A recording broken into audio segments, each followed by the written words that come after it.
தமிழ் நண்பர்கள் அனைவருக்கும் வணக்கம். அக்னிச்சிறகு சேனல் சார்பாக இந்த வீடியோவுக்கு உங்களை அன்புடன் வரவேற்பது நான் உங்கள் கௌசி. கார்த்திக் ரேவதி சீரியலுடைய இன்னைக்கு எபிசோடுக்கான ரிவ்யூ என்ன அப்படின்றத பார்க்கலாம். அதுக்கு முன்னாடி இது வரைக்கும் நம்ம சேனலை நீங்கள் சப்ஸ்கிரைப் பண்ணலைன்னா பண்ணிக்கிறீங்க. கூடவே இருக்க பெல் ஐக்கானையும் கிளிக் பண்ணி அதில் ஆல் அப்படின்ற ஆப்ஷனையும் கிளிக் பண்ணிக்கிறீங்க. அப்போ தான் நான் போடக்கூடிய வீடியோ உங்களுக்கு உடனுக்குடன் நோட்டிஃபிகேஷனாக வரும். சரி, இன்றைக்கி எபிசோட் அப்படின்னு பார்க்கும்போது ஃபஸ்ட்டு சீனை பொறுத்த வரைக்கும் கார்த்தி யாக பூஜையில் உட்காடுறாங்க. அந்த சமயம் ராஜராஜனுடைய என்ட்ரி. ராஜராஜனை பார்த்ததும் எல்லாரும் ரொம்ப சந்தோஷப்படுறாங்க. ஸோ கார்த்தி கூடவே சேர்ந்து ராஜராஜனும் யாக பூஜையை நடத்திட்டு இருக்காங்க. அப்போது அந்த இடத்துல ஒரு குட்டி ஃப்ளாஷ்பேக் சீனுக்கு போகிறாங்க. அதாவது ராஜராஜன் எப்படி வெளியில் வந்தார் அப்படின்றத ஒரு குட்டி ஃப்ளாஷ்பேக் சீன் மாதிரி போட்டிருப்பாங்க. அதாவது ஐஜியே நேரடியாக ஸ்டேஷனுக்கு வந்து ராஜராஜனை அந்த இன்ஸ்பெக்டரே வந்து கோவிலுக்கு கூட்டிகிட்டு போக சொல்லி சொல்லியிருப்பார். ஸோ அதனால் ராஜராஜனை இங்கே கோவிலுக்கு கூட்டிகிட்டு வந்திருப்பாங்க. அது ஒரு குட்டி ஃப்ளாஷ்பேக் சீனாக சொல்லி முடிச்சிருப்பாங்க. ஸோ ஆக மொத்தம் இந்த பூஜை நல்லபடியாக நடந்து முடியுது. அடுத்து என்ன, கோவில் கும்பாபிஷேகம். யாக பூஜை எப்படி நல்லபடியாக நடந்து முடிஞ்சிச்சோ அதே மாதிரி கோவில் கும்பாபிஷேகத்தையும் என் பையன் நல்லபடியாக நடத்தி கொடுப்பான் அப்படின்னு பாட்டி சொல்லிட்டாங்க. ராஜராஜனும் சிறப்பாக செய்து முடிச்சிடலாம் அப்படின்னு சொல்லி இந்த சீனை முடிக்கிறாங்க. அப்படியே சீனை கட் பண்ணால் இங்கே சாமுண்டீஸ்வரியுடைய வீடு. யாக பூஜைலாம் முடிச்சு எல்லாரும் வீட்டுக்கு வந்தாச்சு. ஸோ அந்த இடத்துல சாமுண்டீஸ்வரி ராஜராஜன் மேலே தான் கோவப்படுறாங்க. எப்படியோ பூஜை நல்லபடியாக முடிஞ்சிருச்சு அப்படின்னு சொன்னாலும் உங்கள் அப்பா அம்மா உங்கள் ஊருன்னு ஏனோ பெருமையாக பேசிகிட்டு இருந்தீங்க. ஆனால் உங்களை காப்பாற்ற உங்கள் அப்பாவோ அல்லது உங்கள் அம்மாவோ எந்த ஒரு ஸ்டெப்பும் எடுத்து வைக்கலை. அவமானம் தான் மிச்சம் அப்படின்னு சொல்லி இங்கே சாமுண்டீஸ்வரி சத்தம் போட, இது இப்போ எதுக்கு அதெல்லாம் பேசிக்கிட்டு அப்படின்னு சொல்லும்போது அதுதான் சரி, இப்போ எதுக்கு அதெல்லாம் பேசிக்கிட்டு அப்படின்னு சொல்லிட்டு இனிமேல் நம்ம வீட்டில் நடக்கக்கூடிய நல்ல காரியத்தை பற்றி நம்ம பேசலான்னு சொல்லி ரேவதிக்கு தாலி பிரித்து கோக்குற ஃபங்க்ஷனை பற்றி தான் அந்த இடத்துல சாமுண்டீஸ்வரி பேசுகிறாங்க. ஸோ வர்ற வெள்ளிக்கிழமை நல்ல முகூர்த்தம், அன்னைக்கே மண்டபத்தில் வச்சு ரேவதிக்கு தாலி பிரித்து கோத்துடலான்னு ரேவதி கிட்டே சொல்லும்போது ரேவதி நினைக்கிறாங்க, இதுதான் நம்மளுக்கு சரியான டைம், நம்ம ஏதாவது சொன்னோம்னா மாட்டிப்போம், அதனால் இந்த ஃபங்க்ஷனுக்கு நம்ம ஒத்துப்போம் அப்படின்னு சொல்லிட்டு எனக்கு ஓகே ஏற்பாடு பண்ணுங்கன்னு சொல்லிட்டு ரேவதி அங்கேருந்து போகிறாங்க. ஸோ அடுத்து சாமுண்டீஸ்வரி கார்த்திகிட்ட செங்கசூளையில் இருக்க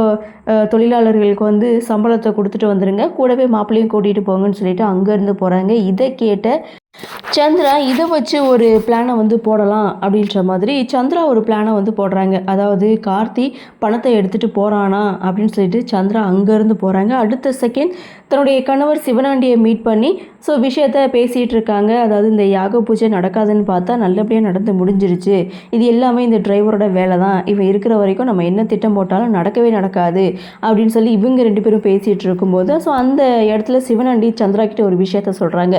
அதாவது ஐஜியே நேரடியாக ராஜராஜனை விடுவிக்க சொல்கிற அளவுக்கு அவனுக்கு செல்வாக்கு இருக்குன்னா அவன் சாதாரணமான ஆளே கிடையாது.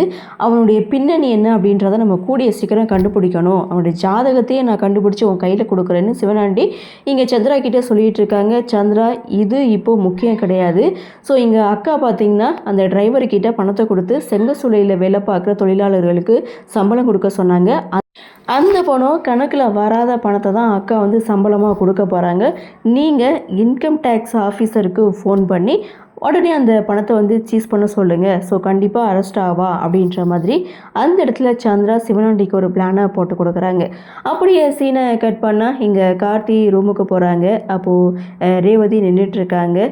அப்போது கார்த்திக்கு சின்னதாக ஒரு சந்தேகம். ஸோ எல்லாத்துக்கும் முடியாதுன்னு சொல்கிற ரேவதி இந்த ஃபங்க்ஷனுக்கு மட்டும் எப்படி ஒத்துக்கிட்டாங்க அப்படின்ற கேள்வியை ரேவதிக்கிட்டே கேட்கலான்னு போகும்போது ஸோ அதே கேள்வியை தனக்கு தானே ரேவதி கேட்டுட்டு இதை தானே கேட்க வந்த அப்படின்னு சொல்லிட்டு இன்னும் 3 நாளையில் விசா பாஸ்போர்ட் இது எல்லாமே என் கைக்கு வந்துடும், நான் ஆஸ்திரேலியாவுக்கு போயிடுவேன். இதற்கடியில் அம்மா கிட்ட முடியாதுன்னு சொல்லி அதுக்கப்புறம் அவங்க பிரச்சனை பண்ணி எதுக்கு, அதனால தான் நான் ஓகே சொல்லிட்டேன் அப்படின்னு சொல்லிட்டு ரேவதி அங்கேருந்து போகிறாங்க. அப்படியே சீனை கட் பண்ணால் அடுத்து கார்த்தி ரேவதி கிட்ட நன்றி சொல்கிறாங்க. அதாவது யாக பூஜை நல்லபடியாக நடந்திருக்குன்னா அதுக்கு நீ ஒரு காரணம், அத்தைக்கிட்ட நீ பேசலைன்னா அவங்க இந்த பூஜைக்கே வந்திருக்க மாட்டாங்க, ஸோ ஒன்னால தான் யாக பூஜை நல்லபடியாக நடந்து முடிஞ்சிச்சுன்னு சொல்லி அந்த இடத்துல ரேவதிக்கு கார்த்தி நன்றி சொல்கிறாங்க.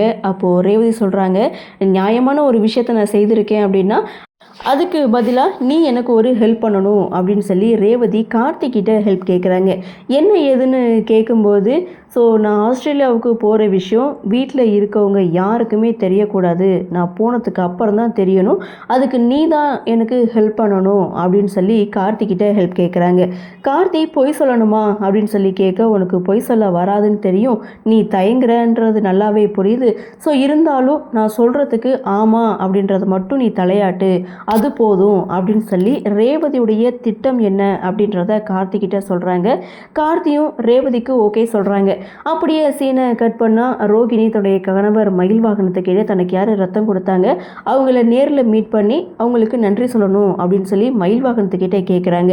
மயில் வாகனம் இது மாதிரி ரோகிணியோட ஹஸ்பண்ட் தான் வந்து கூட்டிகிட்டு வந்தாங்க, ஸோ எனக்கு யாரும் தெரியாது, சரி அவர்கிட்டே போய் கேட்கலாம் அப்படின்னு சொல்லிட்டு நேராக ரோகிணியை கூட்டிகிட்டு கார்த்தி முன்னாடி வந்து நிற்க, ஸோ அதே கொஸ்டினை தான் இங்கே கார்த்திகிட்ட ரோகிணி வந்து கேட்குறாங்க.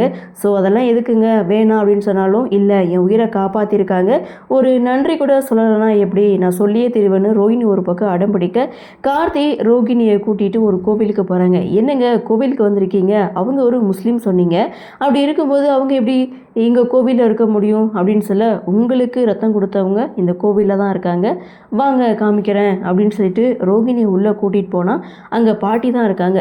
பாட்டியை பார்த்ததுமே ரோகிணி கண் கலங்கி நின்றுட்டுருக்காங்க. ஸோ அப்போ தான் பாட்டியோட பாசத்தை ரோகிணி உணர்றாங்க.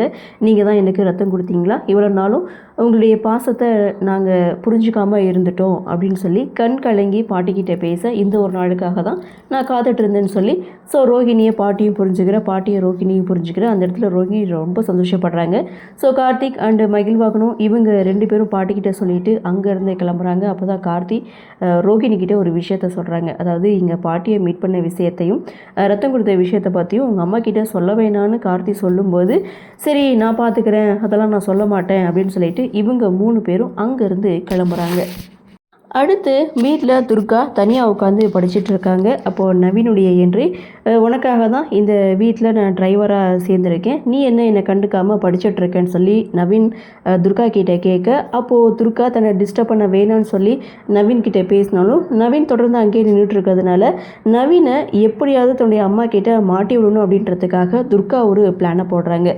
அதாவது உனக்கு லவ் லெட்டர் எழுத தெரியுமா, அப்படி லவ் லெட்டர் எழுத தெரிஞ்சால் எனக்கு ஒரு லெட்டர் எழுதி வந்து கொடு அப்படின்னு துர்கா நவீன் கிட்டே கேட்க, அடுத்த செகண்ட் நவீன் துர்காவுக்காக ஒரு லவ் லெட்டரை எழுதி துர்கா கையில் கொண்டு போய் கொடுக்குறாங்க. மாட்னாடா மவனே அப்படின்னு சொல்லிட்டு அந்த லெட்டரை எடுத்து கொண்டு போய் ஒட்டுமொத்த குடும்பத்தையும் ஹாலில் கூட்டுறாங்க.